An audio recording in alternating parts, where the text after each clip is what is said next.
سابق وزیر اعظم عمران خان نے ڈی چوک پہنچنے کے بعد دھرنا نہ دینے کا اعلان کرتے ہوئے حکومت سے مطالبہ کیا ہے کہ 6 روز میں الیکشن کا اعلان کیا جائے، ورنہ وہ دوبارہ لاکھوں افراد کے ہمراہ اسلام آباد کا رخ کریں گے۔ اسلام آباد کا رخ کرنے سے قبل عمران خان نے متعدد مرتبہ واشگاف الفاظ میں یہ اعلان کیا تھا کہ تحریک انصاف کا حقیقی آزادی مارچ اس وقت تک وفاقی دارالحکومت میں موجود رہے گا جب تک اسمبلیاں تحلیل نہیں کر دی جاتی اور آئندہ عام انتخابات کا اعلان نہیں کر دیا جاتا۔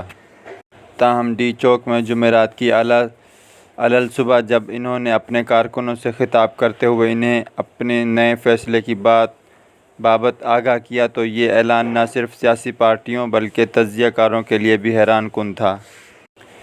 عمران خان کا یہ فیصلہ سامنے آنے کے بعد سیاسی حلقوں اور سوشل میڈیا پر یہ سوال گردش کرنے لگا کہ عمران خان نے دھرنا نہ دینے کا اعلان کے پیچھے کیا عوامل کار فرما ہو سکتے ہیں اور یہ تحریک انصاف کی آئندہ حکمت عملی کیا ہوگی، اور کیا عمران خان 6 دن بعد دوبارہ ایسا ہی پاور شو کرنے کی پوزیشن میں ہوں گے۔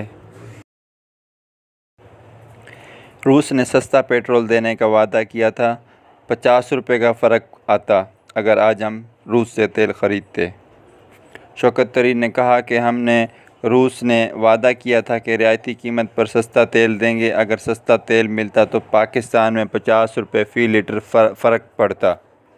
شوکت طرین نے کہا کہ سابق وزیر خزانہ شوکت طرین نے کہا کہ پیٹرول ڈیزل کی قیمتیں برقرار رکھنے کے لیے ہم نے فنڈنگ کر دی تھی۔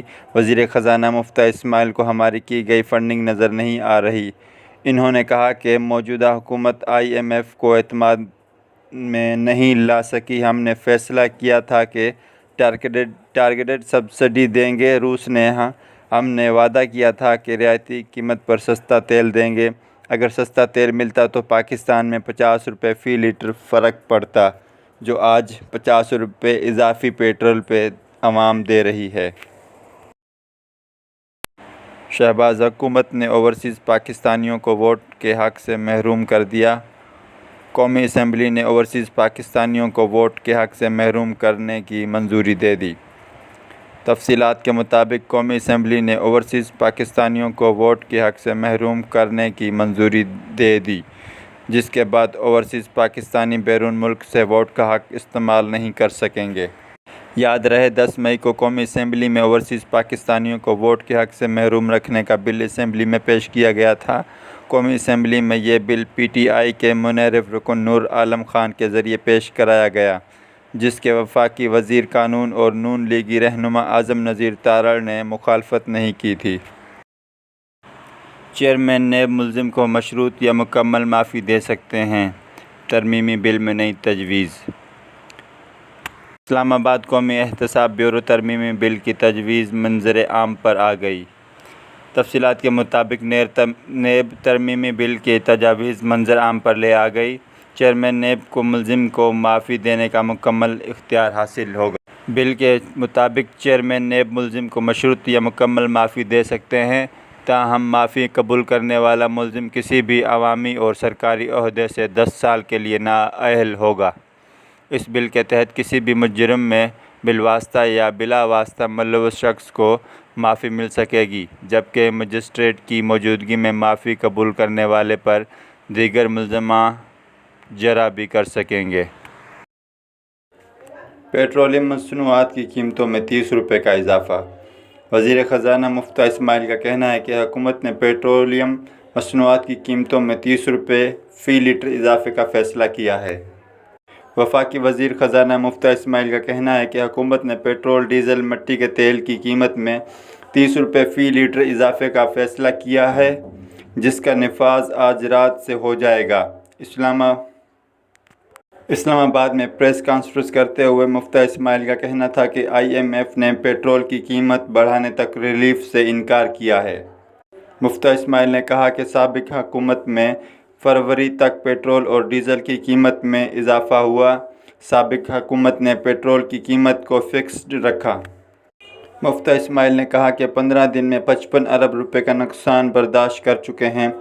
ان کا مزید کہنا تھا کہ عمران خان کے فارمولہ پر جاؤں تو پیٹرول 205 روپے فی لیٹر ہو جائے گا۔ ان کے مطابق پیٹرول کی قیمت میں اضافے سے روپے کو استحکام ملے گا۔ وزیر خارجہ کی ایرانی ہم منصب سے ملاقات، بلوچستان کے جنگلات میں آگ بجھانے میں مدد پر اظہار تشکر۔ وزیر خارجہ بلال بھٹو زرداری نے ایرانی ہم منصب حسین امیر عبداللہیان سے ملاقات میں بلوچستان کے جنگلات میں آگ بجھانے کے لیے جہاز بھیجنے پر شکریہ ادا کیا۔ ترجمان دفتر خارجہ کی جانب سے جاری بیان کے مطابق وزیر خارجہ بلال بھٹو زرداری نے ڈیوس میں عالمی اقتصادی فورم کے اجلاس کے موقع پر ایرانی وزیر خارجہ ڈاکٹر حسین امیر عبداللہیان سے ملاقات کی۔ بیان میں کہا گیا کہ ملاقات کے دوران وزیر خارجہ بلال بھٹو زرداری نے باہمی دلچسپی کے تمام شعبوں میں پاک ایران برادرانہ تعلقات مضبوط کرنے کی پاکستان کی خواہش کا اعادہ کیا۔ انہوں نے زور دیتے ہوئے کہا کہ دو طرفہ تجارت اور اقتصادی تعاون میں وسیع گنجائش موجود ہے، جس سے فریقین کو مختلف ادارہ جاتی میکانزم اور نئے شعبوں کی نشاندہی کی جدید طریقوں سے فائدہ اٹھانا چاہیے۔